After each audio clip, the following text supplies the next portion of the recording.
Alright, Victorum Gaming fans and Hail Caesar fans, we've got a good one for you guys today. So this is another one in our faction review video series, and today we're going to cover the Mycenaeans, so Mycenaean Greek. So if you like Troy, Trojan War, that kind of period, this is the list for you basically. So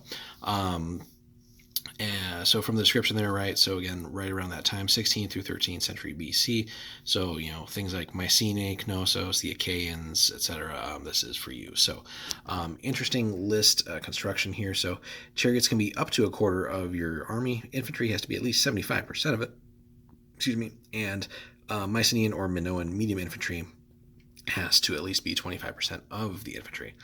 As is pretty standard there, divisions, four more units, and the last part there, the skirmishers can be up to half as many, basically, as the regular infantry, and so pretty standard there on the skirmisher side, but again, definitely some new stuff here compared to some of the lists that we've been looking at lately from the Bronze Age. So jumping right in, we've got Mycenaean or Minoan medium infantry with long spears, clash and sustain of 6, a little bit of short range power there, pretty standard morale save of 5, 26 points a unit, nothing too crazy there.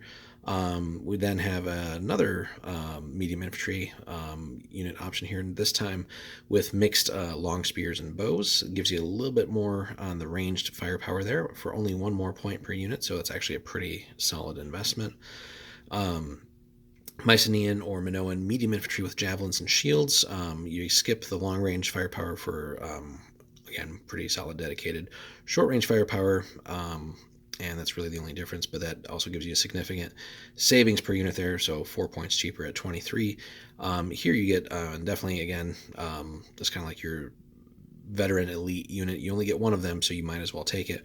Royal Guard medium infantry with double-handed axes, up to 1 unit. They have that clash of 7.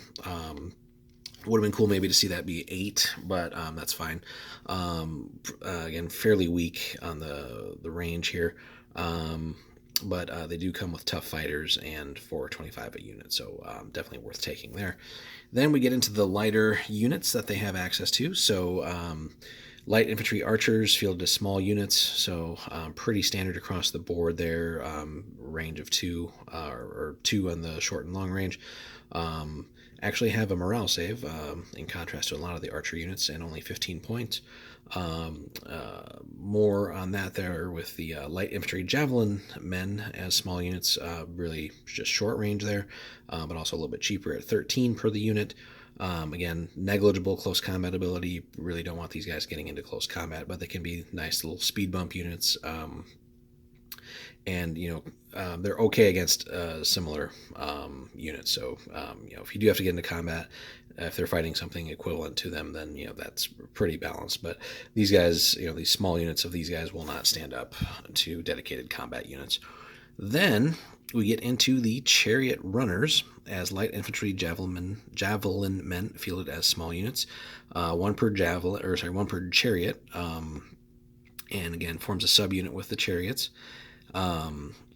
Moving on, then we have skirmishers armed with javelins or hand-hurled stones, fielded as small units. So again, another little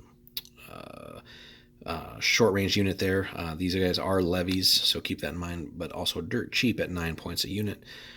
Similarly, another levy unit here with slings and bows, basically the range as slings, fielded as small units, so that gives you some more long-range option for nothing really on points, 10 points a unit. They are levies, but keep that in mind.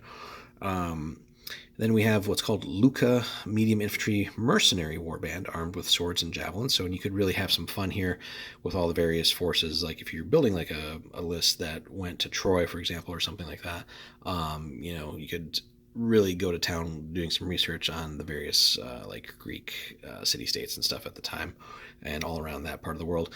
But worth investing in, because here you do get that clash of 8, does drop down to a sustain of 6, a little bit of short range, and 5 up on the stamina, 24 points a unit, not bad at all. No other special rules or anything, but just having access to that clash of 8 sometimes can be the difference maker.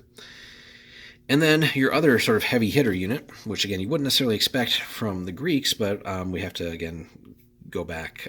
This isn't like classical Greece that we're necessarily used to. This is the Bronze Age Mycenaean period, so a little bit different from what we expect when we just think of like hoplite armies and nothing but infantry. So light chariots, again, clash of 8, basically very similar to the Luca unit above, but being a chariot does have a little bit better morale save on as a 4-up, which is the best in your list here. So again, lots and lots of chariot units here. Again, you only get up to 25% of your army as these, but these guys are some of your heaviest hitters.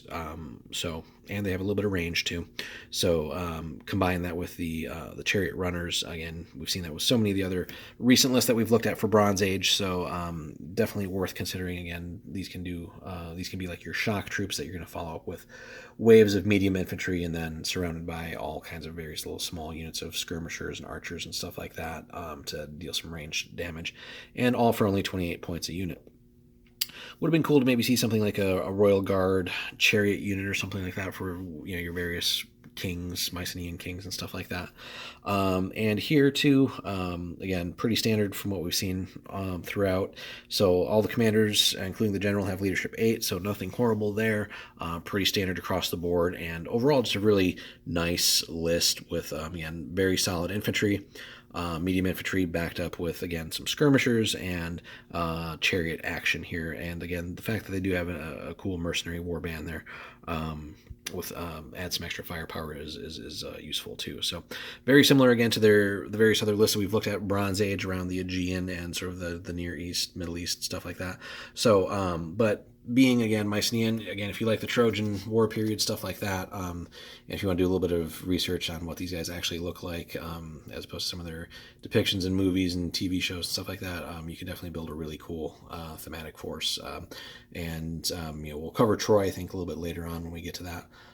So you could definitely collect both armies or find an opponent that has an interest in collecting that, or anything else around this sort of roughly contemporary time period. So there's a lot of cool things. Even these guys battling the Hittites, actually, stuff like that. So very cool list. Not really, as far as I know, going to find anything in plastic for it yet. So be prepared to invest in some metal. So. But beyond that, yeah, it should be a really cool army. One of the great ones here. Would have been interesting too, though, if they would have included like again, some of the maybe named kings that we knew of, like Agamemnon or whatever. But again, that's stuff that you can come up with house rules and such for. So, and maybe they will make an expansion that might focus on the Trojan War or something down the road. That'd be pretty cool too. But yeah, this has been the Mycenaean list. So if you guys enjoyed this video, give us a like and a subscribe if you haven't already, and we'll be back with more faction reviews for Hail Caesar.